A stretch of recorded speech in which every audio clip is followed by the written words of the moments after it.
রাত 10টা থেকে সকাল 8টা পর্যন্ত ওনারা মূলত পাইকারি রেটে বিক্রি করেন। এই পর্যন্ত কোনো মূল্য তালিকা ওনারা দেন না, কিন্তু যখন চলে যান, যাওয়ার সময় নাকি মূল্য তালিকা হ্যাঙ্গিং করে এখান থেকে চলে যান। তো এটা তো হাস্যকর হয়ে যায়। আলু কত করে ক্রয় করেছেন, কোথা থেকে ক্রয় করেছেন সেই সংক্রান্ত কোনো ক্যাশ মেমো তাদের কাছে নেই, এবং কী রেটে বিক্রি করছেন সেই মূল্য তালিকাও এখানে দেওয়া নেই।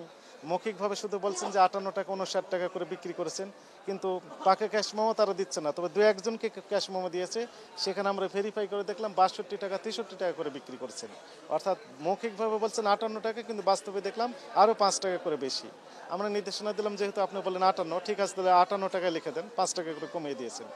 তো এইরকম অনিয়ম চলছে। একই সাথেও এই বিক্রেতারা বলছেন যে কাঁচামাল বিক্রির ক্ষেত্রে নাকি আইন কানুন মানা যায় না, কিন্তু তাদেরকে আইন মানার জন্য আমরা বারবার বলে যাচ্ছি, মাইকিং করছি, এখানে এসে তাদের সাথে মত বিনিময় সভা করছি, আমাদের অফিসে নিয়ে তাদেরকে ট্রেন আপ করার চেষ্টা করছি, কিন্তু তারা কোনো ক্রমেই আমাদের কথা শুনতে চাচ্ছে না, নারাজ। তবে এখন বলছেন যে আজকে থেকে ওনারা আইন মানবেন। আরেকটা বিষয়, এটি হাস্যকর হয়েছে, বলেন যে মূল্য তালিকা দিবেন কখন? সারা রাত ধরে ব্যবসা করেছেন, রাত 10টা থেকে সকাল 8টা পর্যন্ত ওনারা মূলত পাইকারি রেটে বিক্রি করেন। এই পর্যন্ত কোনো মূল্য তালিকা ওনারা দেন না, কিন্তু যখন চলে যান, যাওয়ার সময় নাকি মূল্য তালিকা হ্যাঙ্গিং করে এখান থেকে চলে যান। এটা তো হাস্যকর হয়ে যায়। যখন ক্রয় বিক্রয় চলে তখনই তো মূল্য তালিকা টানানোর কথা। আমরা একটা বিষয় দেখতে পাচ্ছি যে দীর্ঘদিন ধরে আপনাদের অভিযানগুলো কিন্তু চলছে এবং প্রতিনিয়ত অভিযান পরিচালনা করছে, ঢাকার মধ্যে একাধিক টিম পরিচালনা করছে, কিন্তু আমরা আসলে গ্রাহক পর্যায়ে যে ক্ষোভটা দেখতে পাচ্ছি, বিশেষত আলু এবং পেঁয়াজ নিয়ে, এই ক্ষোভটা আসলে কাটছে না। আপনারা আসলে মানে ব্যর্থ হচ্ছেন নাকি আপনাদেরকে সহযোগিতা করা হচ্ছে? এই যে আপনি যেমনটি বলছেন যে আসলে সহযোগিতা আমরা পাচ্ছি না, কারণটা হচ্ছে যে এই ব্যবসায়ী ইনারা বলছেন যে রাত 10টা থেকে সকাল 8টা পর্যন্ত, আমরা 8টার পরে আসলে দেখবেন যে খোলা আছে দোকানগুলো, কিন্তু ইনারা এই দিক থেকে আমরা ঢুকলে ওই দিক থেকে পালিয়ে চলে যান, মানে কারো কোঅপারেশন আমরা পাই না। সর্বশেষ আমরা এখানে অ্যাসোসিয়েশন রয়েছে ইনাদের, অ্যাসোসিয়েশনের অফিসে গিয়ে আমরা বললাম, সেক্রেটারি সাহেব ছিলেন, উনিও একই কথা বলছেন যে ওনাদের ক্রয়ের ক্যাশ মেমো দেওয়া হয় না, ওই একই কথা, কমিশনে ব্যবসা করেন। কিন্তু বাস্তবতা হচ্ছে যে ইনারা নিজেরাই এগুলোর সাথে ইনভলভমেন্ট রয়েছে, নিজেরাই জড়িত রয়েছে, ইনারা নিজেদেরই এই ব্যবসাগুলো, কিন্তু শুধু বলছেন কমিশনে। কিভাবে আমরা বুঝলাম? যখন আলুর দাম কমে যায় তখন এরা মাথায় হাত দিয়ে বসেন। কেন মাথায় হাত দিয়েছেন? তো বলছেন লস হয়ে যাচ্ছে, এত লক্ষ টাকা লস হয়ে গেল। তো আপনি তো বলেন না কমিশনে ব্যবসা করেন, লাভের ক্ষেত্রে ওনাদের বলেন যে কমিশন, আর যখন লস হয় তখন বলে যে নিজের টাকাটা কম, মানে লস হয়ে গেল।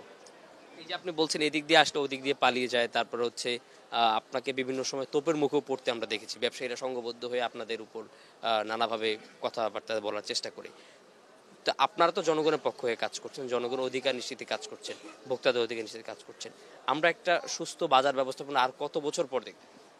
আমরা চাই যে আজকে থেকে, এই মুহূর্ত থেকেই এটি তৈরি করা হোক, আর এই ক্ষেত্রে আমাদের যে ভূমিকা রয়েছে আমরা এই ভূমিকাগুলোই পালন করতে চাই। ইতিবাচকভাবে সম্মানিত ব্যবসায়ীরা এগিয়ে আসবেন, এটি আমাদের প্রত্যাশা। একই সাথে আমরা যে কথাগুলো বারবার বলে আসি, এটি সহজ কথা, সেটি হচ্ছে যে যেখান থেকে এই পণ্যগুলো ক্রয় করা হচ্ছে পাকা ক্যাশ মেমো নিতে হবে। কী রেটে ক্রয় করা হলো, কার কাছ থেকে ক্রয় করা হলো, বিস্তারিত তথ্য এখানে থাকবে।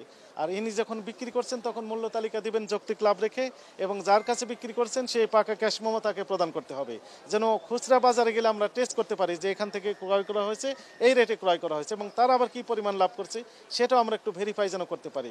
কিন্তু দুঃখজনক বিষয় যেটি, এখান থেকে পাকা ক্যাশ মেমো দেওয়া হয় না। দেখেন সারা রাত ধরে বিক্রি করেছেন কয়েকশো বস্তা, কিন্তু দেখলাম 4-5 জনকে শুধু পাকা ক্যাশ মেমো দেওয়া হয়েছে, আর অন্য কাউকেই দেওয়া হয়নি।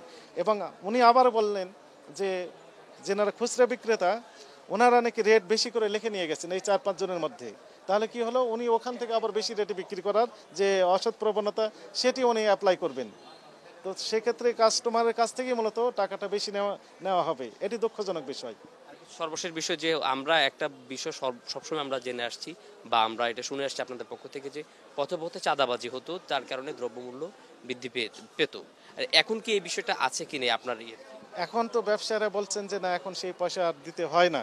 তো যদি না দিতে হয় তাহলে তার ইফেক্টটা পজিটিভলি পড়ার কথা, দ্রব্যমূল্য কিছুটা হলে কমে যাওয়ার কথা।